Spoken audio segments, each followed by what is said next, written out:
आज हम सब यहाँ उपस्थित हैं और हमें ये पहचानने की ज़रूरत है कि हमारे संगठन के सामने एक बहुत बड़ी चुनौती है। उस चुनौती का सामना हम कैसे करेंगे, इसी के लिए हम इकट्ठे हुए हैं और 3 दिनों से चर्चा चल रही है। इसके बारे में मैं कुछ एक दो अपनी बातें कहना चाहती हूँ। खास तौर से उन कार्यकर्ताओं के लिए जो देश भर में हैं लेकिन आज यहाँ उपस्थित नहीं हैं। देखिए, कांग्रेस का कार्यकर्ता कौन है? वो अनोखे लाल है जो इस झंडे को लेकर कन्याकुमारी से कश्मीर तक चला। वो दिनेश है जो आज दिख नहीं रहा है, जो इसी तरह से देश के ध्वज को लेकर नंगे पांव चला। कल किसी ने नसीब पठान जी का नाम लिया, उत्तर प्रदेश के एक नेता थे। आजीवन कांग्रेस के प्रति उन्होंने निष्ठा दिखाई। उसी तरह से मैं कई नाम ले सकती हूँ। कल जब शोक प्रस्ताव हुआ, ईश्वर चंद्र शुक्ला जी का नाम नहीं लिया, लेकिन ईश्वर चंद्र शुक्ला जी, उनको टिकट नहीं मिला चुनाव में, फिर भी वे प्रचार किए और प्रचार करते करते उनका देहांत हुआ। मैं पच्चू पासी का नाम ले सकती हूँ, जो रोज सुबह वही सफ़ेद जूते पहनकर गांव-गांव जाते थे, कांग्रेस के लिए प्रचार करते थे, कांग्रेस का झंडा फहराए रखे। उनका भी देहांत हुआ। यूपी में हम मजाक में कहते हैं कि एक लाइफ लॉन्ग कांग्रेस सफरर होता है। जो यूपी के कार्यकर्ता हैं ये समझेंगे ये बात। जो कार्यकर्ता आजीवन अपने वजूद के लिए संघर्ष करता है, वो मैं आज थोड़ा उसके पक्ष में बोलना चाहती हूँ। और मैं कहना चाहती हूँ कि जब भी हम ऐसे इकट्ठे होते हैं तो हम नए नए प्रस्ताव लाते हैं और ये सही है। हमने कहा है कि मंडल तक हमें अपना संगठन बनाना है, ब्लॉक तक बनाना है, नए लोगों को जोड़ना है, लेकिन ये कर्मकांड नहीं होना चाहिए। ये प्रस्ताव कागज़ पे नहीं रहना चाहिए।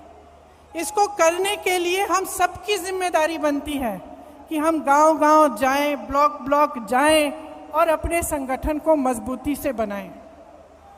भारत जोड़ो यात्रा निकली, श्री राहुल गांधी जी बैठे हैं। उन्होंने कांग्रेस की विचारधारा की एक लंबी लकीर खींच के दिखाई।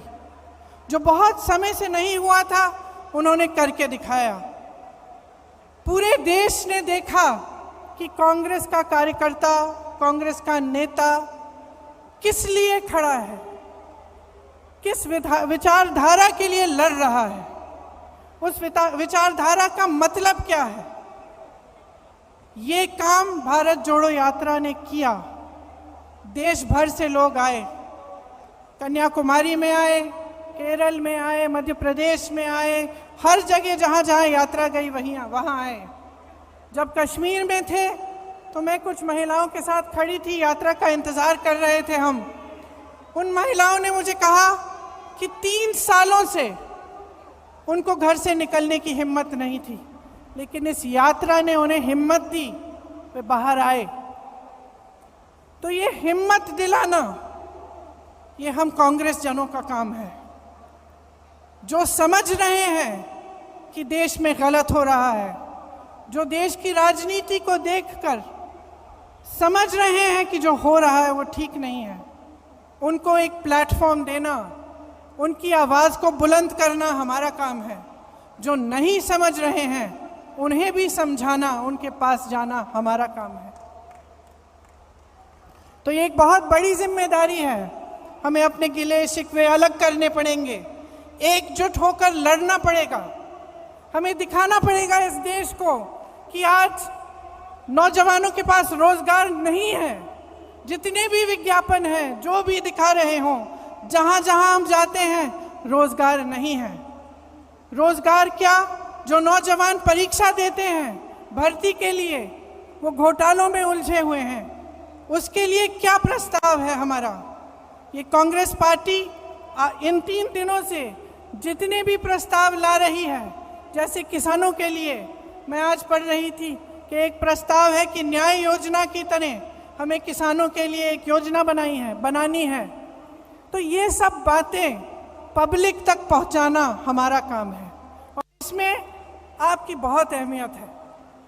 तो एक साथ हमें काम करना पड़ेगा, चाहे महिलाओं के लिए, उनके विकास के लिए, चाहे ये समझाना कि जबकि देश का किसान आज कर्ज में डूब रहा है, मुश्किलों से घिरा हुआ है, लेकिन जमीन प्रधानमंत्री जी अपने दोस्तों को मुफ्त में दिलवा रहे हैं। आज हमें देश को दिखाना पड़ेगा कि किस तरह कुछ गिने चुने उद्योगपति आगे बढ़े जा रहे हैं, उनकी आमदनी दुगनी 3 गुना बढ़ती जा रही है और किसान की आमदनी कम होती जा रही है, नौजवानों के रोजगार कम होते जा रहे हैं, महंगाई बढ़ती चले जा रही है, किसानों को कर्ज माफ नहीं होते लेकिन बड़े बड़े उद्योगपतियों के होते हैं। ये सब बातें हमें पब्लिक में ले जानी है। अब हमारे पास सिर्फ 1 साल बचता है, हमसे उम्मीदें हैं। ये उम्मीद है कि हम एकजुट हों, कि जितनी भी पार्टियां हैं, जितने भी दल हैं, जितने भी लोग हैं जिनकी विचारधारा इनसे विपरीत है, वो आगे आए, एकजुट होकर लड़ें।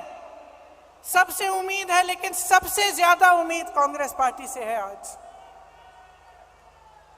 और मैं जानती हूं कि हम इस उम्मीद पर खरे उतर सकते हैं कि आपकी मेहनत से, हमारी मेहनत से, हमारी एकजुटता से, हमारे समर्पण से और अपने संविधान के प्रति हमारी निष्ठा से हम सब इस काम को करके दिखा सकते हैं।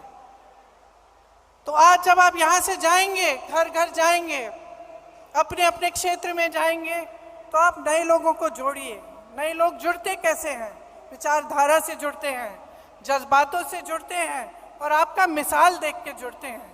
तो हमें मिसाल बनना चाहिए कि राजनीति कैसे होनी चाहिए, किस तरह से हमें अपनी राजनीति करनी है। जब जब चुनाव आता है तो ऐसे मुद्दे उठते हैं जिससे जनता का कोई मतलब नहीं है। क्यों कह रही हूं कि मतलब नहीं है?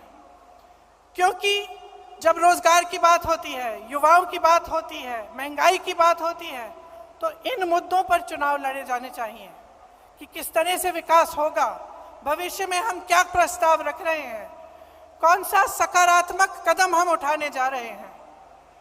ये हमारी राजनीति होनी चाहिए।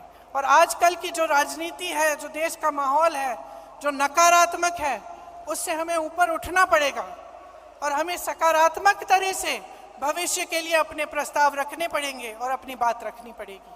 मुझे पूरी उम्मीद है कि हम इस लड़ाई में सफल होंगे, क्योंकि हम मजबूत हैं। आज भी अगर आप सब यहाँ बैठे हो, इसका मतलब है कि आप पार्टी के प्रति समर्पित हो और आप निडर हो। हमारे तमाम नेताओं पर, कार्यकर्ताओं पर इस सरकार ने दमन किया है। आज भी, कल भी छत्तीसगढ़ में रेड लगवाए, एजेंसियों के द्वारा क्या क्या नहीं किया, लेकिन आज भी हमारे नेता खड़े हैं, आज भी हमारे कार्यकर्ता खड़े हैं। और मैं जानती हूं कि आपका संघर्ष क्या है। अगर हमें पूछताछ के लिए 2 दिन के लिए बुलाया जाता है तो आपको जेल में महीनों के लिए रखा जाता है। अगर हमें पुलिस घसीट के ले जाती है तो आप लाठियां खाते हैं। तो हम जानते हैं कि आप में कितनी हिम्मत है। अब देश को भी ये हिम्मत दिखानी है, देश के संविधान के लिए, लोकतंत्र के लिए और एक मजबूत भविष्य के लिए हमें सबको इकट्ठे लड़ना है। आप सबको बहुत बहुत धन्यवाद। जय हिंद, जय कांग्रेस।